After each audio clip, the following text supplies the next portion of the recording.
Yeah, I know all about that. It's proximity. I have a loud voice as it is. So I was Bren's grandson, and my grandpa was a trip, to say the least. And I saw him through various different lenses over the years. Like, when I think back about my first recollection of my grandparents, like I'm 40 years old, approaching, and they were always old. Like they were just always old. Like I just always remember gray hair and limited mobility and just kind of like, Michael, And I used to be scared of both of them, like way back in the day, because they just had this hard line thing about them. And over the years, as we all grew, got a lot lighter, a lot more open, a lot more honest. And over the years, I discovered that my grandpa had superpowers. The first thing was the Quilter gut. And for those of you who don't know about the Quilter gut, is that you can literally eat anything and probably not die. The things that I saw my grandpa mash up and like put together and like consume, I was just like, oh my God, like grape nuts and sour cream and whatever else is in the fridge. Just kind of throw it all on there. Is this bad? It's got mold. It's all, whatever. So I hope I get that. I hope I've possessed the Quilter gut. I don't think I'm going to test it as much as him, but like, he always ate everything, though. Everything that he ever served himself. Anything that ever went on his plate, regardless, no other person in my entire existence had I ever seen do that. And I took a lot from that.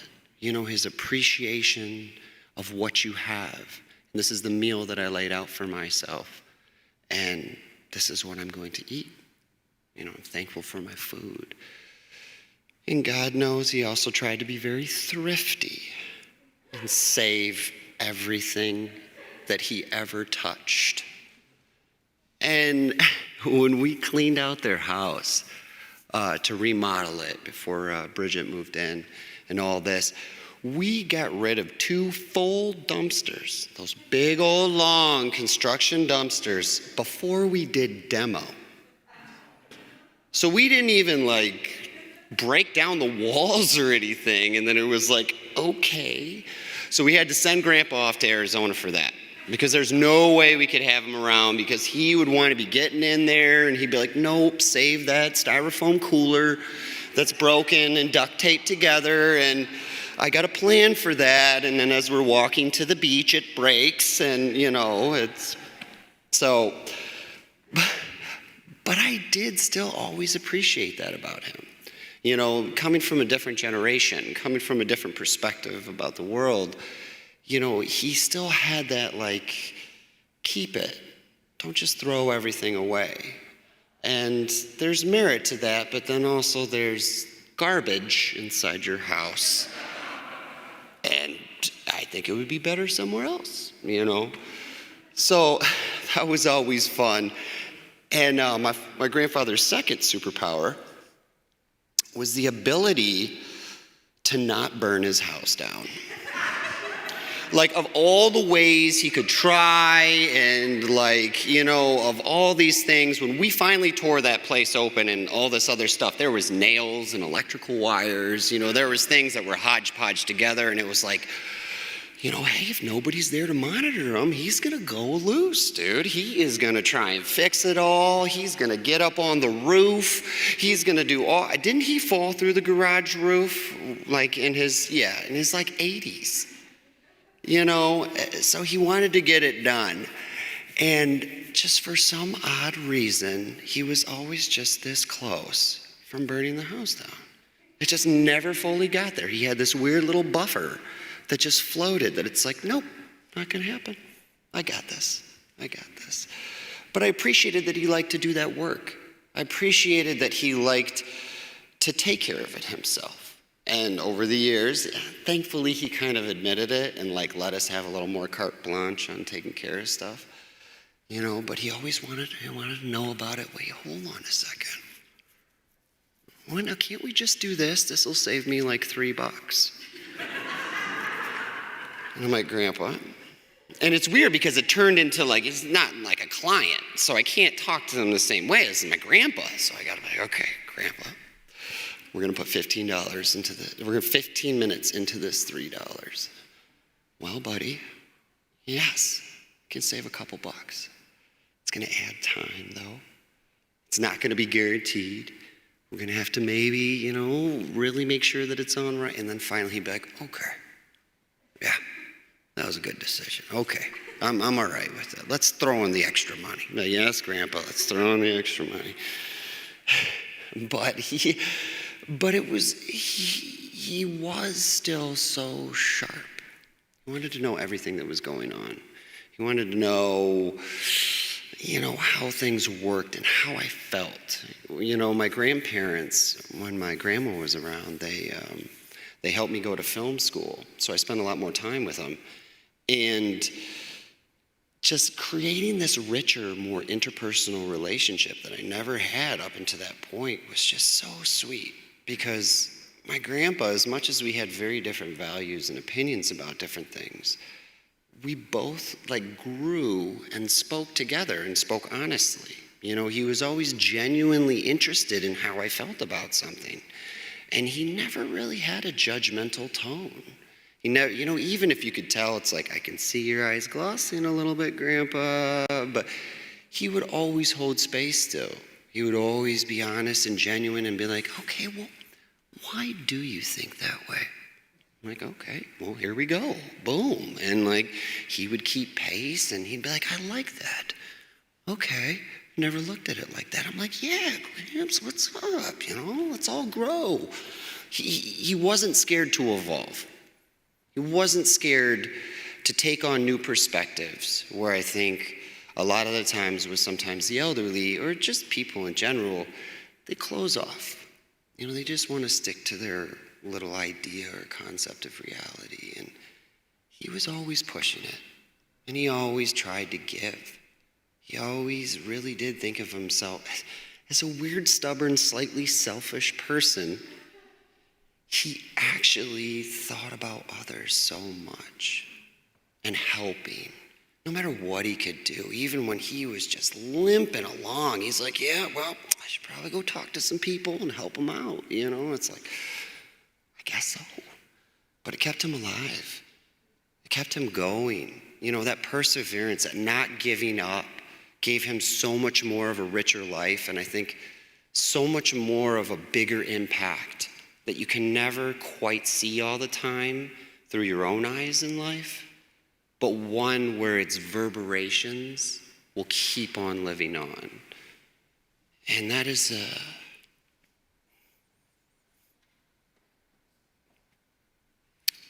truly beautiful thing. And I'd have to say that is the one thing I can take from my grandfather. And I hope to pass it on to my children. And I would also like the quilter gut and to be able to pass that on to my children as well. Because God knows it's got him through a lot. But my grandpa was an interesting man, but he was really beautiful. And I loved him. And it was weird when he passed. Got a chance to see him one more time. And, he was unresponsive. There was no... He was scratching at his, grabbing at his blanket and just kind of, stirring. And I always thought he was going to decide when he died. That's just because of who he is. I'm like, yep, you're just going to wake up one day, Gramps. You're going to be like, yep, today's the day. I'm done. Cool. Boom. But to see him in that weird infancy stage again, I couldn't help but to think about rebirth.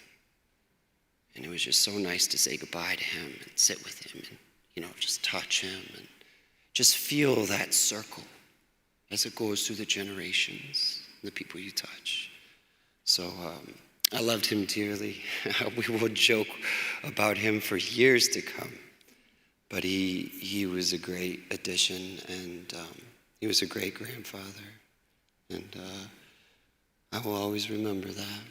Thank you for coming out and sharing this day with my family for his life. Appreciate it. Thanks, Michael. Somebody else?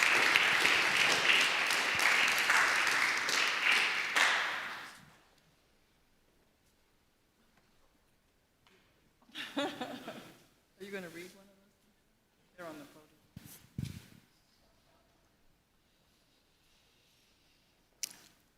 I'm Christine Brinkman, number, four? And I'm reading my sister's statement. Some of us are better writers than others. So this is from Mary. My father was a man born too soon and a man born too late, a forward thinker, always looking for ways to improve or recreate ordinary life. Yet he did his best to live in the past, a more innocent and simpler era. In so many ways, he succeeded in making that a reality, my reality. He made sure we knew God-fearing people who radically lived their desire to please God. In fact, the desire to be pleasing to his heavenly Father was probably the highest of his priorities. Blend that lofty aim with his own great calling to be frugal, to be useful, to be efficient, to suffer, to eschew comforts, and the result is a child of God who is not always to understand or live with. Isn't that what we all end up being? People with great intentions and bewildering quirks. He tied his shoes on one knee with a child sitting on his thigh, being squashed by his chest, a very great thrill. He encouraged our daring because he had great daring. He supported my wish to own a horse in my early teens, which meant that he made sure I got to the horseback riding stables if he was going to be going in that area. And I just want to say the operative word is if he was going in that area, because he had to be efficient. And so if the horseback stables were this way and he was going there, he would take her. But if it was this way and he was going there, he would say, you can walk. Wherever his daily trips took him, so also went my search for a horse. He came home with a connection to the 4-H club from one of his substitute teaching jobs. He came home with leads on horses for sale. In fact, it was one of those very leads that led to my horse. He helped me with projects on my property, even projects that were above his ability to do safely. That was the same determination that took him up ladders and undertaking worthy chores while his family looked on in horror and fear. I'm glad he had 99 years to explore this Brendanness. We learned so much from him.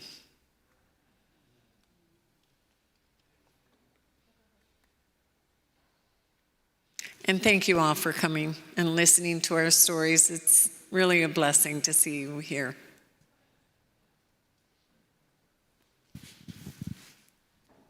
Well, Bren was in my men's group in Word of Life, and so we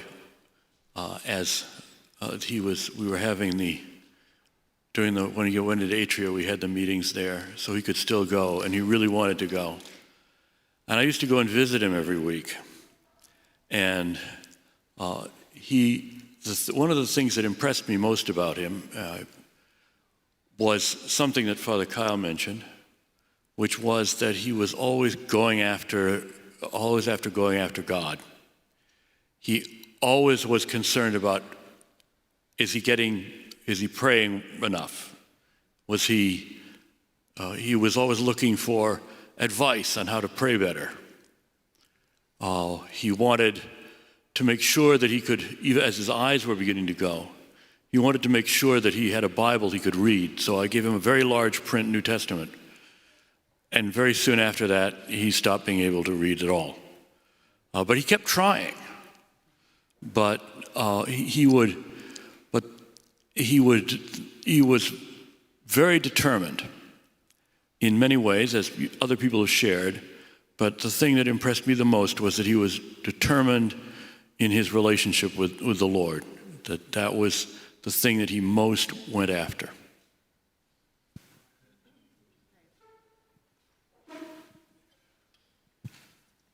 Thanks. My name's Dave White, and I'm a longtime friend of Bren. In fact, my wife Peggy and I were trying to think on the way here when we first met Bren and Mary, and we think it was probably 1976 that we met. We were both couples members of the Word of God community, and we met them. But it was when we moved into our first home on the north end of Ann Arbor, which was probably 1978, that I connected more with Bren. And he invited me to play tennis. And since he was 30 years older than me, I thought with my tennis ability that was probably about the right competitive level for me. And we started to play tennis on a weekly basis. And we fell into a pattern that I didn't realize then would kind of carry us on through for the next 40 plus years of getting together, which was we'd play tennis and we'd take some time to kind of share what had been going on in the past week, and then we'd pray for any intentions that we had. And that carried on. Our exercise changed over the years, so we did tennis for a period of time, and then I think that then at some point they moved out east, and there was a little break in our getting together. When they came back, we resumed. But then I would rollerblade, and he'd ride a bike, and we'd meet out at Hudson Mills. And Bren was very generous in many ways, but as other people have mentioned, he was also very frugal. And when we'd meet out at Hudson Mills, he would park on Huron River Drive and go in a side entrance to avoid paying the fee to go in, and we'd meet there. And so that went on for a long time. And then later on, it was we'd both be riding bikes. And then in his later years, that changed. And what happened was we had a pretty bad bike accident out at Hudson Mills. He was probably 90 at that time, one of the few 90-year-olds riding a bike out there. And we hit a bridge that was slippery, had a bad accident.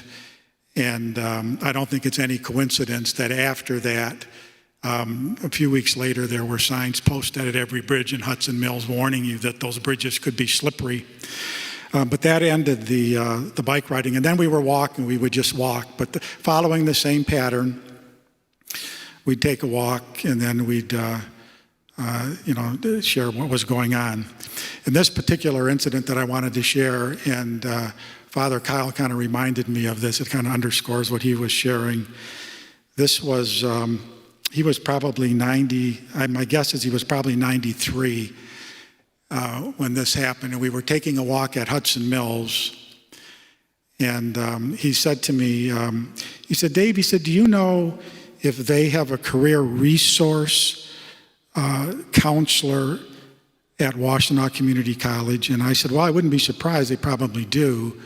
I said, what are you thinking? And he said, well, do you think they do like interest and aptitude kinds of stuff? You know, would that be something that would happen? And I said, yeah, it could be. You know, I said, you'd probably have to check into it. I said, who are you thinking of? And he said, well, me. He said, I've just got more time on my hands now, and I'm really kind of at a bit of a loss to know how I should go forward. And I said to him, well, let me know if you make an appointment, because I'd like to go with you, because I'd love to see the face of the counselor when you walked in. But one thing I can tell you is that he was very generous. He had a tremendous servant's heart. I mean, he was always thinking of ways to serve, and as couples, we did some different outreaches together. And I don't think he would seek out service to do, and I don't think I ever heard of a situation where somebody would ask him to do something and he'd say no. I mean, I just think that was something that wasn't possible. And getting older was tough. Those last, especially the last couple of years, and he pushed back pretty hard on losing his independence, and we went through that bridge. I just have great admiration for her, and he had tremendous appreciation for you. He would mention it many times when we'd talk and we'd pray, how much he appreciated the care that you were giving him. But I know from your end, I'm sure there were some pretty tough moments with things, because that wasn't easy. We went through losing the ability to drive. That was a battle, and then eventually even the buses were too much, and that was a battle. So those kinds of things went on and on. But he had a tremendous love for his family, and when we'd pray, it was almost always for certain things going on with grandchildren and great-grandchildren and family members. And he had a tremendous memory when I would share a thing and we'd pray for something. Even in the very last years, 98, 99 years old, he would always remember the next week. He would always say, so what happened with this situation? And I just think that's remarkable. So I think, if we're trying to think of how we can get to be 99 years old, besides the things Michael shared, I mean, I think just that zest for living, and he was just curious about everything. It just was and really a tremendous love for people that he had. So he was a great friend, and I'll miss him. When I heard that he'd passed, and we did have the chance to talk to him a few weeks before by phone, Peggy and I both, and we had a chance to pray a little bit with him. But of course, I'll miss him. He was a good friend for so many years. But I have to tell you, I really felt more than anything that like he was rescued from the times we're living in. Enough was enough. So. Thank you. Did you want to speak? Yes. So some of you have met me and some of you haven't. My name is Andrew Mayer. I am Bren's second cousin twice removed. So he and my grandfather were second cousins. He is the grandson of Simon O'Neill. I am the great-grandson of Simon O'Neill's brother, Matthew O'Neill. And his sister Fran was very close with my grandfather. And when I moved out to study in Ann Arbor, my grandfather was telling me we have this family out there. He had never met most of them either, but he had a picture of Father Andrew right next to his bed when he was in his final years, and was so proud. So this is the only priest in our family. Of course, Father Kyle had not been ordained yet then. So we called up Bren out of the blue, said who we were, and he said, oh, come meet us. So I was at home, for Christmas with my grandfather. When I arrived back in Ann Arbor, I remember the bike accident because I was supposed to meet him and it couldn't happen. And I remembered it was that stubbornness, I think, comes from the O'Neill side, because he had refused to wear a helmet, and the O'Neills were stubborn too. My grandfather was just as stubborn, hated losing his independence, didn't like to spend a lot of money, didn't like to losing anything. So I traced that back to the O'Neill side. So when we did finally met, I came to the family gathering he invited me to. And I not only met him, but all the rest of my Wonder family. I met most of you. Bridget, who I see the most often because she lives here. Christine sometimes, Janelle, and of course Charlotte, who was too far to come here. Well, over the next several years, we maintained a really nice bond and friendship. I went to see him many times, both at his home and in a nursing home. Every time he remembered me right away. He never lost his memory, which I think is another O'Neill trait, because my grandfather lived to 101. He never lost his memory either. He's like, oh, Andrew. And we had many talks about religion. I helped him with his, remember helping him with his cell phone because he didn't understand how to use it at the nursing home. Trying to make sure I remember everything to cover here. But he was a really wonderful man, and we were fortunate he came to our wedding. My wife, who was my girlfriend when we first met, and Bridget, and my fourth cousin, Ann Marie all came, basically those that were near here. And he had the wonderful joy of meeting all the rest of my family, Bridget's third cousins, my 8 aunts and uncles, but obviously his, second cousins once removed. And I know that meant a lot to him, because to O'Neill's family means a lot, and my grandfather always kept track of this family, and he was very, very, very grateful to meet each and every single one of them. And then after that, my wife and I would come to see him. I would come to see him sometimes. I couldn't in the last year because I didn't want to be the one to come and get him sick and be responsible for his passings. I didn't dare show up as much as, I wanted to. And then, of course, I had the wonderful opportunity of meeting Father Andrew, and I made the discovery when we were out in Minnesota that Father Andrew was the associate pastor at the church where my cousin from my mom's side attends and baptized her son. So both sides of the family came together there. I was in town, and they had a cookout when my wife and I were in town to give a recital. And we invited Father Andrew over to the cookout, and that was quite a great time. And Bren got a kick out of that when I told him when I came back. But anyway, I'm very, very grateful that I got to know Bren. He accepted me like family right away. Some people, blood as thick as water. Well, he made me feel like it really was. And I'm grateful to going forward to still have all the rest of you, my family that I have met here.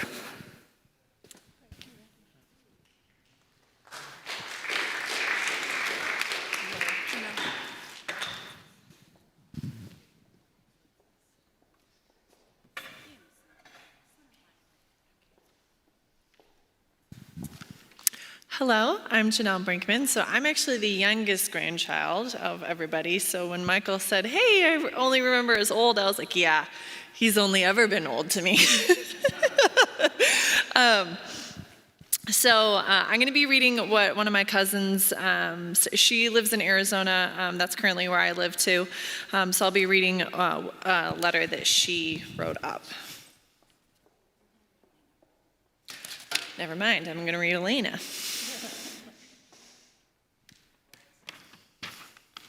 So Elena is the youngest daughter of Bren. My father was an enigma, audacious, humble, and stubborn. I believe his intention was to live an upstanding, creative, and honest life. The things he enjoyed doing whenever he had a chance showed us he loved adventure. Race car driving, glider plane flying, cross-country road trips, tennis, bicycling, amusement park water slides. His mind was always thinking of ways to improve the ways things were done, either more efficiently or in a new manner. He strived to be able to offer people hope by counseling, finding ways and means to help, having an open home for long-term guests and prayer groups. When he sold any of his cars, he would always give a warranty. If it didn't work, he'd split the cost to repair. He would not use the adage, sold as is. As a father, I knew without a doubt I was loved. He always answered my questions, giving logical answers. I don't recall him ever saying, because I said so. He allowed me to experience my own spiritual journey beginning at the age of 12. I so respect him for that. I enjoy my journey and am pleased that my dad and I could share many things spiritual throughout the years. I'm thankful for all the times he came through for me, protecting me and encouraging me. Every relationship is personal and unique. He sometimes would share things about his life, his feelings, and hopes with me. It was not always easy to hear, and more often than not, I felt inadequate to help. He was not just a father, doing his best, figuring it out as he goes, but he was a man that I wish I had known better. I'm glad for the people, not relatives, who enjoyed and appreciated Bren, the person. I love you, Dad. Bren Quilter, youngest daughter. So a little bit that I have learned from my grandfather. So since I'm the youngest of the grandchildren, and my parents and I ended up moving to Arizona when I was 13. So I actually really didn't get to know my grandparents. But I remember always the gut the grandpa get. And I always had to laugh because whenever he would eat anything, the kitchen sink included. But then there was my mother who was like, we'll do that, but like, you have to be aware of the mold and stuff. So I just had to find it funny that my mother was the cautious one, but he always trickled through, no matter what. But I loved how he always had character, and I've really grown to appreciate people of character. And I think all of his children and grandchildren are just people of character. We're not afraid to speak our mind. We're all very stubborn in our own ways. And I think there's a beauty to that, of having that stubbornness and just that character and that joy of life. And I think it was beautiful that my grandfather had the humility to come back to the Catholic Church when he was, how old was he? 90. And that was just a beautiful example to me of him just putting the Lord first. And I know that without his leadership in, following the Lord, he instilled that in my mother, and my mother instilled that in me.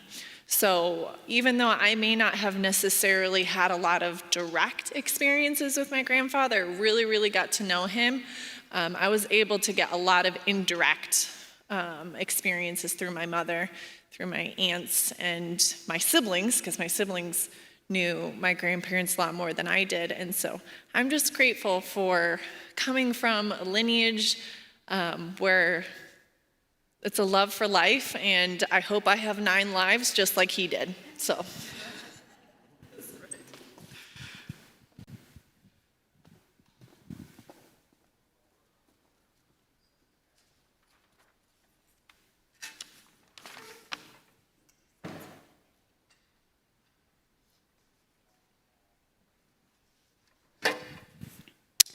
So first I'll read sharing from Glenn Smith, who lived with my grandparents for quite a while. Bren Quilter called me his star boarder. When he and Mary invited me to live with them in 1990, little did they know that I would become part of their family, and this is what I became. As someone who knew Bren for years and lived under the same roof, I have something startling to say. Bren Quilter was never in a bad mood. That sounds like an exaggeration, and maybe it is, but having lived with him, I never recall him inflicting any negativity, anger, or plain old grouchiness on me or on Mary or on anyone else for that matter. I remember thanking him once for his overall cheerfulness. He accepted the compliment, he acknowledged my appreciation, and my comment did not puff him up. He was just kind of shrugged. I can be a grouch. Ask my wife. But Bren, never, not once. And it is not that I did not give him any reason to complain, or that life did not bring disappointments his way. Life does this routinely to all of us, and it did to Bren. Life threw Bren many curveballs, and I will name just one: the legalization of abortion. In response to this grave sin, Bren became part of Operation Rescue and experienced the humiliation of arrest in order to protest the taking of human life. When he told me of his experiences in Operation Rescue, he never boasted nor expected any praise, although his courage and selflessness surely earned it. For Bren, it was what God asked of him, and so he did it. By the time the star boarder arrived, Bren's days of incarceration were in the past. Instead, every week of the year and in all kinds of weather, Mary and Bren went early to Planned Parenthood and prayed with other Christians. They did this for the love of God and for the love of the mothers and babies. It was not that they never invited me. They did, but I always had an excuse for not going. Then they just stopped asking, but they kept going until ill health and aging process made it impossible for them to go anymore. I always thought they were special to be so committed to unborn children and their mothers who needed their prayerful presence outside of the local abortion mill. Which brings me to the present, where you will find me where will you find me every Thursday morning? Outside of Schenectady's Planned Parenthood, leading the rosary and praying with other faith-filled people for the lives of the unborn and for their mothers. Thanks, Mary. Thanks, Bren, for providing me the example that I needed. Written by Glenn Smith.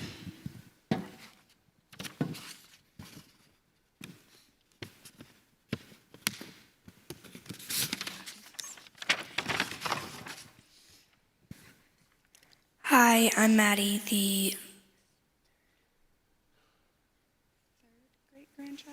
third great grandchild. I'm reading this for my Aunt Lindsay. I wish I were present to honor my grandfather's life in person. I loved him immensely. He would be pleased as punch to see all of you here and to know there are more of us online. He wanted a big party with music and dancing, lasagna and cheesecake, and good company with good people. We will just have to give him the best celebration of life we can, COVID style. My grandfather was born in 1921, 1 week after the inauguration of the 29th President of the United States, 1 year into the Prohibition and the Roaring Twenties, and lived his former years through the Great Depression. He lived through the rise and fall of the analog age and the insatiable launch of the digital age. My grandfather literally experienced life as both the Flintstones and the Jetsons. My grandfather saw a lot of life happen, and his zest for life and learning never decreased through all the life-altering changes that he saw and experienced in his 99 years. He was a humble, inquisitive man who always had the best of his intentions, regardless of the outcome. He was a very quirky, very human man who made his fair share of mistakes, but once realized, did his best to rectify the error and rebalance the scales. I moved out of Michigan in the year 2000. I did not see him as often as I would have liked, but I was able to spend good time with him when he would travel to Arizona on his annual trips. He was able to get to know my sons, a pair of his great-grandchildren, and they loved spending time with him. He was the only grandparent they ever got to know and spend time with. I wish I had had the wherewithal to learn more about my grandfather's life before communication became too difficult. He had an active mind and a great imagination. He was as innovative as they come. He was still making plans for new inventions less than a month before he passed. I will miss him terribly, but I am enormously proud of the life he led, a life of learning, integrity, humility, and advocating for the causes he cared about. I celebrate his life, and I'm honored that I got to call him grandfather. Lindsay Q.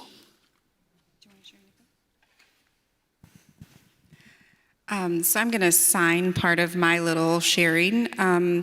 I think as I was praying about my grandfather and about my family and just different experiences growing up, I really just recognized a lot of you as a part of my journey and as a part of my grandfather's journey. And so I really just wanted to honor my grandparents, my parents, especially my mom, who my mom has just tirelessly poured out service for my grandfather just for many years in so many different ways. But really, growing up, my grandparents always lived close by. And so I think my point, let me just get to my point. My grandfather and my grandparents and just my close family have really taught me what family means. I agree that my grandfather was not a cranky old man, and I would tell my mom, and we would agree on that often. He had a lot of other adjectives that you could label him as, but he was not a cranky old man, so thank God for that. But what my grandfather taught me during my middle school years, my high school years, more recently when I moved back and lived with them for about a year and then visited pretty regularly, my grandfather was a wise man, and he could recognize good characteristics and weaknesses. And he wasn't afraid to encourage a conversation to help a person become better. And so, yeah, it was hard to have those conversations with Grandpa because I knew that he would want to bring up something about how I didn't behave well, or how I was rude, or how I made life a little rough. And I knew that. And Grandpa brought that up, discussed it, wanted to encourage me to grow and forgive me. And he always wanted me to become a better person. And he always wanted to become a better person too. So he was really a wonderful example of that and helped me and maybe others to really just like keep our eyes focused on what the Lord wanted for us and how we could become the best version of ourselves. So I think that a part of that, kind of how I began my sharing, the part of that was being involved in the charismatic Christian community, seeing adults who all of them wanted to become the best versions of themselves too. So having so many people in my life who were awesome examples of not perfection, but examples of trying every day, that families are messy, that families aren't perfect, that families learn to love and learn to forgive and are always encouraging each other to grow and to improve. So as I was reflecting on my grandfather's life and my relationship with him, I'm just so thankful for his example, for his encouragements, for those hard conversations, and his just his wonderful care for each person. That he really, somebody else mentioned it, but he really saw you and he cared about you. He asked tons of questions, like he was curious and wanted to know. And there's so many characteristics of my grandfather that I really hope I can continue to learn from and apply to my life and practice and become similar to him, because he was an awesome man up until 99 3/4. So thank you, Lord, for our grandfather and for this community that I grew up in. Thank you so much for all of you. So many of you have helped my mom take care of grandfather over these years. So please just know that we really, really appreciate it. I have lived with mom while she was taking care of grandfather, aunts far away coming to visit, which was an awesome blessing. But the day-to-day, we as a family couldn't have done that without all of you. So thank you so much from all of our family.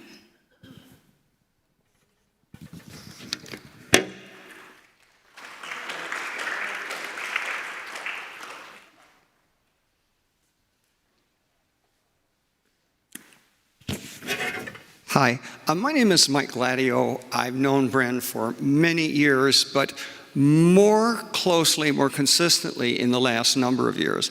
And it strikes me, I love to listen to these sharings, but it strikes me that Christian life is a race. And it's very important how you finish the race, isn't it? Much more important than how you begin it. And I just got a couple little observations. Now, I've been in Bren's men's group right at the very end of his life. And my observations of Bren as he went through a very difficult time, as he lost his sight and as his hearing decreased. And I, drove him to prayer meetings and back, my wife and I did, and we, I'd visit him and we'd have men's groups and stuff. I never saw a hint of anger or self-pity or any kind of feeling sorry for himself. He never complained. He always spoke positively about himself, about his condition. I was so impressed as I watched this happen because I know he did not want to lose his sight. And I know it hurt when his hearing went down too. So this was how he finished the race. And one other little thing that Bren said to me often, and we would visit, I would go there and we would talk. He said, Mike, all I want is I want to engage in really good spiritual conversations. And so we would. We would talk about the Lord. We would talk about heaven. We would talk about the scriptures. We would talk about spiritual things, and the Holy Spirit would come and be there in some manifest way. And we would pray together, and the presence of God would come. And that's how Bren finished the race. And I felt really bad, as so many of people have observed, when COVID hit and he was cut off from that fellowship. I do also think, I think Dave White said, it was almost like he was rescued from that. I think that was true. But he was a good man, really good man. God bless.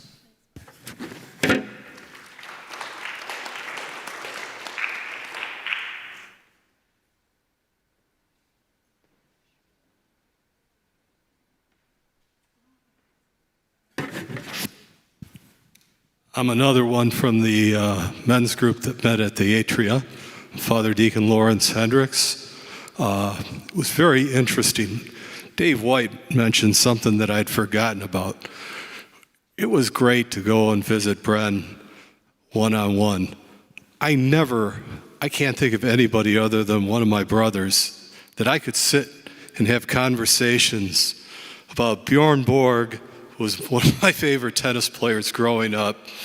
Roger Federer, Arthur Ashe, Rafael Nadal, Novak Djokovic, all this. But when you mentioned about the fall on the bike, I thought 15 years ago I played at a tennis club, member of a tennis club in Brighton, where there were about 5 guys at least in their 90s who were playing tennis, and I thought he shouldn't have been on the bicycle, but should have been playing tennis. But I regularly visited with Bren in the short period of time I was in the men's group with him before COVID hit. But I was able to bring him the Eucharist on his 99th birthday, and I'll never forget that. We had a lot of great conversations about the Eastern Church.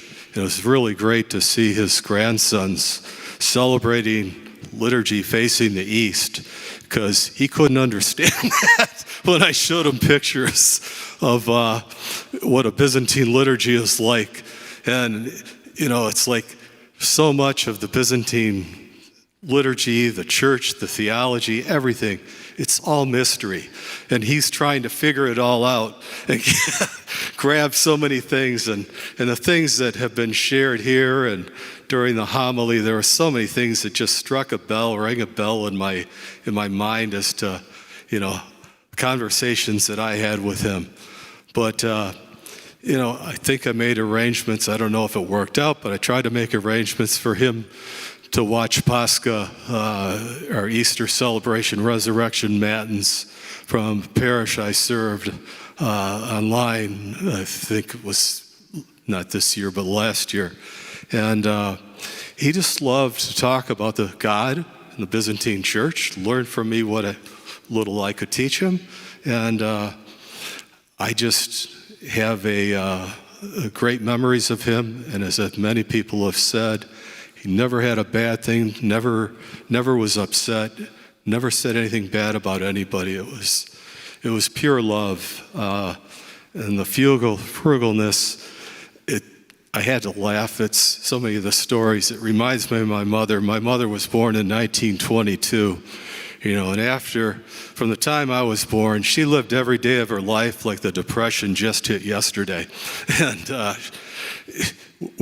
I thought she lived a short life because she only made it to 91. Her mother lived it to 101 or 102, and several of her aunts did. But there's an expression in the Byzantine Church, we say eternal memory and blessed repose. And I just came across an explanation of that because this past Monday was the 7th anniversary of my mother's passing. And somebody asked me at that time, I mentioned this in men's group, LDH number 1, I'm LDH number 2. I used to live with somebody who was Laurenstein Hunt, and I'm Laurenstein Hendricks.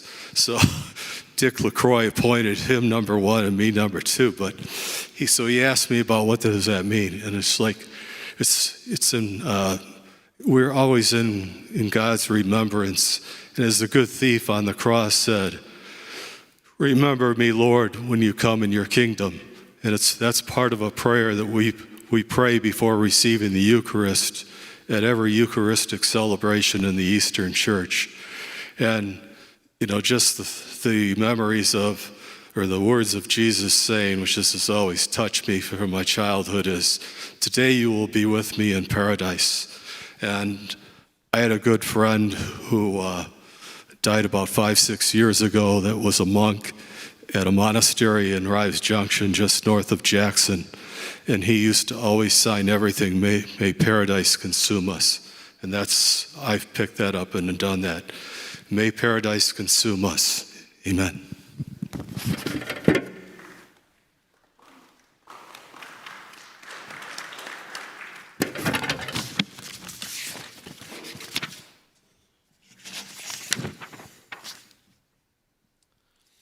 Hi, I'm Tim. I have a lot of fond memories of Gramps growing up just a block away. Specifically he was sitting in his lazy boy, and I'd sit on his lap and lean back, and we'd do kind of crunches or sit-ups. And it was, one of those things that, always growing, always getting stronger. Grandpa's way to kind of build you up and make you, make you do some work. I also have fond memories of taking some of his tools from his garage and going back in the woods behind his house and just running amok and knocking tree branches down. And unfortunately, I don't have the woods behind the house anymore because construction progress and all that. But and you guys didn't clean out the garage, so I do still have the tools from 40 years ago that So those survived the dumpsters. Yeah, those survived the dumpsters. So I will be reading one of these letters. I was Bren's spiritual companion for many years. My name is Andrew Beamish. God brought us together through the Ignatian Spirituality Program, resident at the Manresa Retreat Center in Bloomfield Hills, Michigan. To complete my coursework, I needed a person for spiritual direction, and Bren needed a spiritual companion. As near as my calendar reveals, God brought us together around 2008, 2009. Without getting into confidential matters, I will give my impressions of Bren instead. His charity made the biggest impact, or should I just state, he had a wonderfully big heart. He always wanted to help people in God's name, and at the same time, he wanted to do more.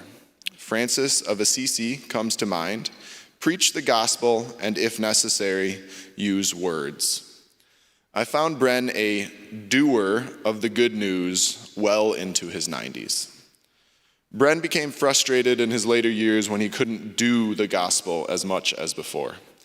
God reminded him that he was found in the whispers and not in the storm. This development set Bren on a road to find God through his heart instead of through his deeds. Bren reflected constantly on his relationship to God, to Jesus, and the Holy Spirit. He increasingly devoted himself to the Trinity regardless of his physical challenges. And even then, he felt he could give even more. In early November, God called his good and faithful servant home. Bren exemplified what it means to serve as an instrument of God and to live in a secular world while preaching the gospel through prayer and deed. One inescapable conclusion comes to my mind. I believe God is very satisfied with the life led by his good and faithful servant, Bren Quilter. Bren, I know in my heart you are happy in heaven and satisfied now that you never lost faith in God during your earthly life. Godspeed, Mr. Bren Quilter.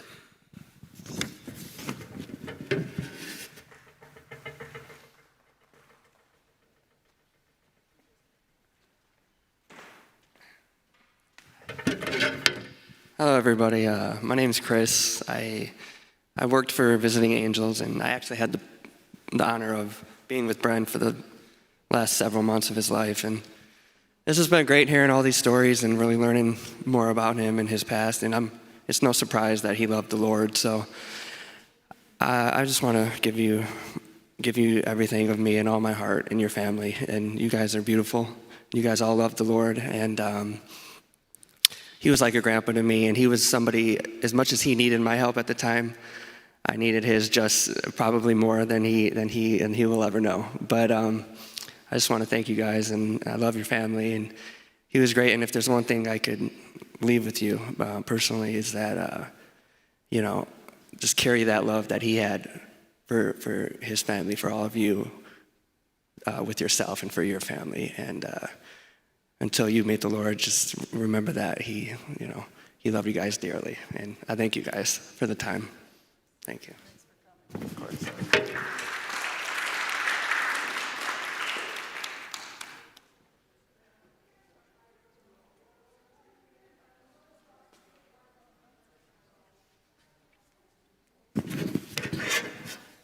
Hello, I'm Sarah Royce. When Bridget asked me to come and take care of folks at her house, it was actually more than Bren.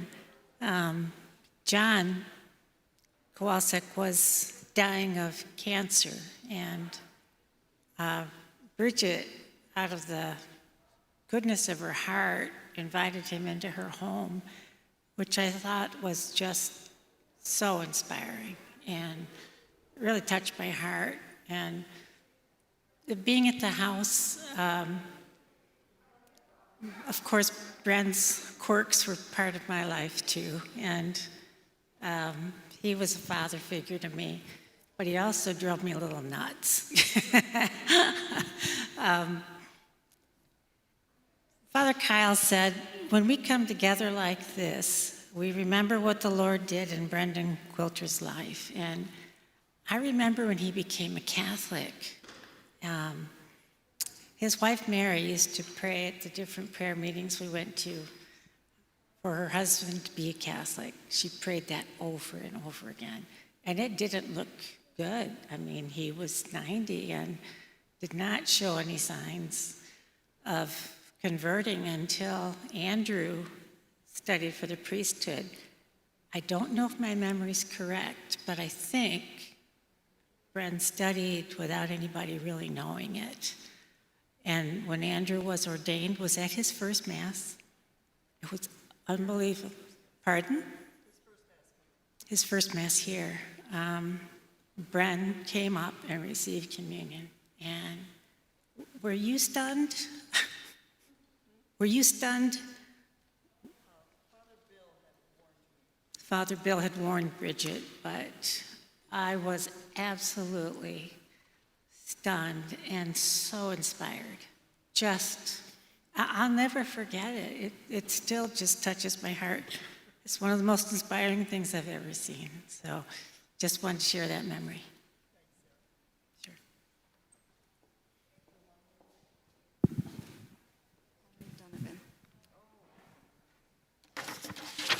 We just have 2 more sharings that people have sent in, and then we can close off. Okay, so this is from the Quilter Donovan family. Bren's sister, who just died a year ago, February, so her side of the family.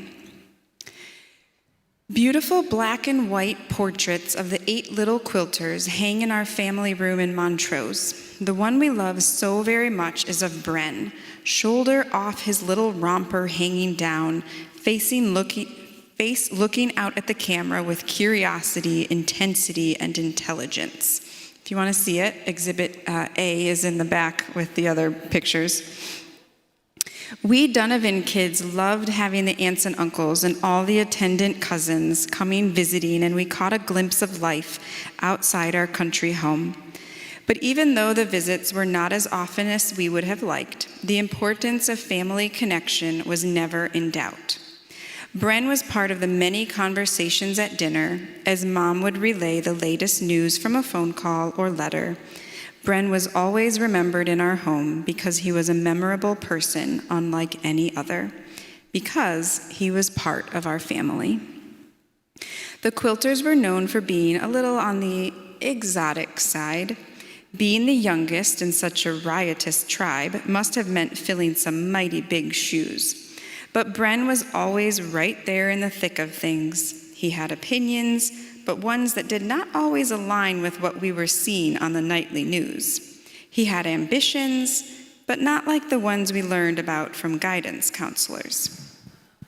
He seemed to always have set his course to sail through different waters, and as a result, we learned it was good to strike out into the unknown. He taught us all so very much without creating a syllabus or curriculum. He asked critical and intense questions about ourselves and our faith, even when we were too young to come up with a truly thought-out answer. Even when we thought ourselves too grown to think about how we came to believe what we believe. Having the last of the 10 St. John Quilters gone from the world of the living is deeply sorrowful, because it is one more tether to the wellspring of our identity cut away. But I can see the Quilters all together now, gathered around the big table in the dining room, sitting for hours after the meal is over, discussing, debating, and laughing. The entire Donovan family joins together to remember an uncle we cherished for his devotion, his humanity, his humor, and his compassion. Together we celebrate a life well lived. Godspeed, Uncle Bren. So Aunt Fran died February of 2019, and Timothy, Mom, and myself traveled to the mountains of Pennsylvania with Grandpa for the funeral.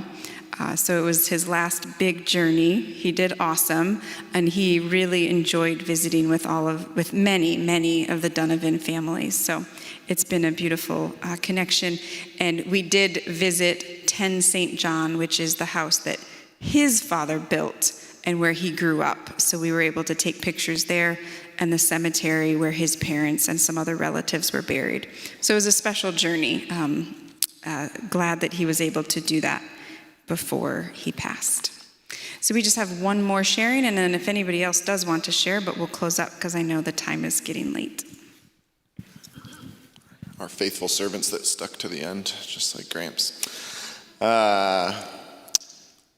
This is from Chris Volt, who was it was his nephew, but also one of the caregivers that helped Mom, and it was just really a mutually beneficial dynamic for all three of them, really, where Chris and Mom played good cop, bad cop a little bit with Grandpa, and Grandpa got to spend some time with a dude and a guy instead of being told what to do by his daughter and all those things. So we appreciate it. So Chris says, when I first met Uncle Bren, he was always nice to me and made sure to talk to me whenever we encountered one another at family reunions and such.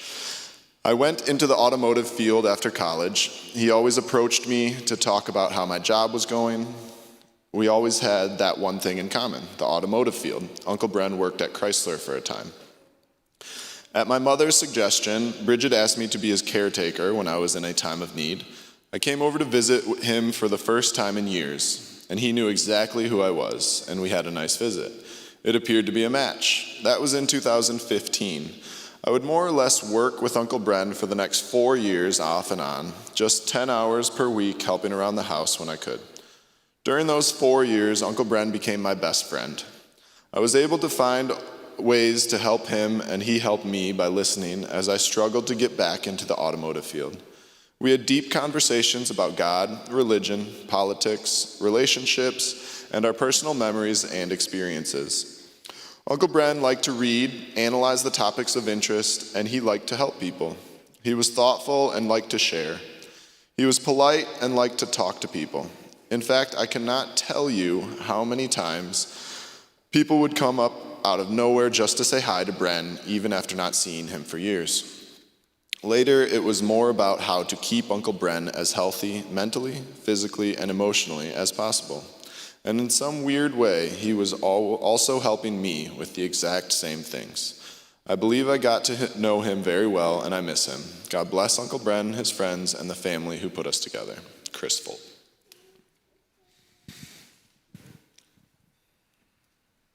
Thanks for all of you who have stuck it out. Appreciate you all coming. I think we have to clear out because there's another mass at 5:30.